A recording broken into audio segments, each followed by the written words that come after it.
নমস্কার, নারী কথা বে ডক্টর রূপসায় সকলকে স্বাগত জানাচ্ছি। আমার কাছে আজকে একটা পেশেন্ট এসেছিল। পেশেন্ট খুবই ওয়ারিড ছিল, কারণ তার পিরিয়ডস তার মতে খুব কম হচ্ছে। তো আরও জিজ্ঞেস করায় সে বলল যে ম্যাডাম, আমার পিরিয়ডস আগে তো 5-6 দিন হতো, কিন্তু যত আমার বয়স বেড়েছে এখন সেটা গিয়ে দাঁড়িয়েছে শুধুমাত্র 3 দিন। আমি জিজ্ঞেস করলাম প্রত্যেক মাসে মাসে হয়? উনি বললেন হ্যাঁ, প্রত্যেক মাসে মাসে হয়, কিন্তু কখনো আপনার 30 দিনের মাথায় হয়, কখনো সেটা 31 বা 32 দিনের মাথায় হয়।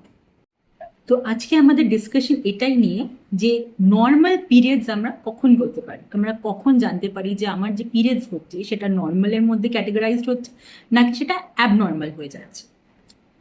রিসেন্ট গাইডলাইন্স বলছে নর্মাল পিরিয়ডস আপনার 8 দিন অবধি লাস্ট করতে পারে, মানে কারো কারো ক্ষেত্রে সেটা 3 দিন হতে পারে, কারো 4 দিন, কারো 5 দিন, এরম করে যদি 8 দিন বা তার কম লাস্ট করে তাহলে সেটা নর্মাল। যত আমাদের বয়স কম থাকে পিরিয়ডসের অ্যামাউন্টটাও বেশি থাকে, পিরিয়ডসের দিনটাও বেশি থাকে।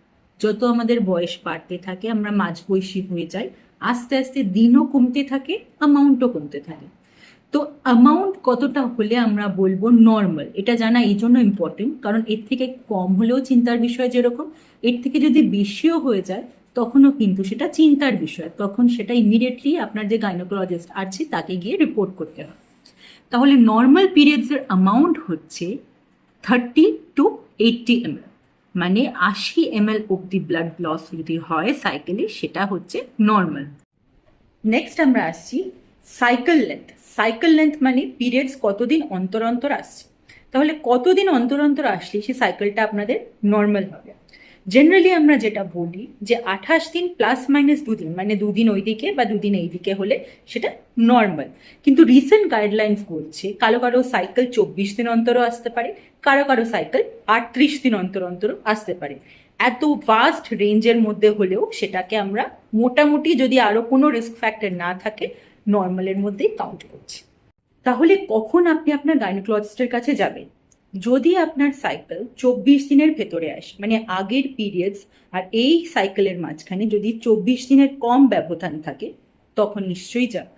যদি সাইকেলের মধ্যে ডিউরেশন 38 দিনের বেশি হয়, মানে আগের সাইকেলের থেকে এই সাইকেলের ডিউরেশন 38 দিনের বেশি হয়, তাহলে নিশ্চয়ই যাবেন। যদি সাইকেল মিস হয়ে যায়, মানে আপনি দেখছেন যে 38 দিনের বেশি হয়ে গেল সাইকেল এলো না, তখন অবশ্যই যাবেন। যদি সাইকেল প্রচুর হেভি হয়, সেটা 80 ml এর ভেতরেও থেকেও যদি আপনার মাথা ঘুরোয় বা 80 ml হোক কিন্তু আপনার অলরেডি অ্যানিমিয়া আছে, তাহলে অবশ্যই আপনি আপনার গাইনোকোলজিস্টের কাছে যাবেন। 28 মে ছিল মেনস্ট্রুয়াল হাইজিন ডে। 28 মেকেই কেন সিলেক্ট করা হয়েছে? 28 তারিখকে সিলেক্ট করা হয়েছে কারণ বলা হয় অ্যাভারেজ সাইকেল ডিউরেশন অ্যাপ্রক্সিমেটলি 28 দিন হলে নর্মাল। আর মে মাস মানে বছরের 5th মান্থকে কেন সিলেক্ট করা হয়েছে? কারণ ধরা হয়েছে অ্যাভারেজ সাইকেল লেন্থ, মানে পিরিয়ডস যতদিন লাস্ট করে মোটামুটি 5 ডেজকে অ্যাভারেজ হিসেবে ধরা হচ্ছে। মেনার্কি মানে পিরিয়ডস যখন শুরু হচ্ছে সেই বয়স অ্যাপ্রক্সিমেটলি 11 থেকে 14 হলে সেটা আমরা নর্মাল ধরি।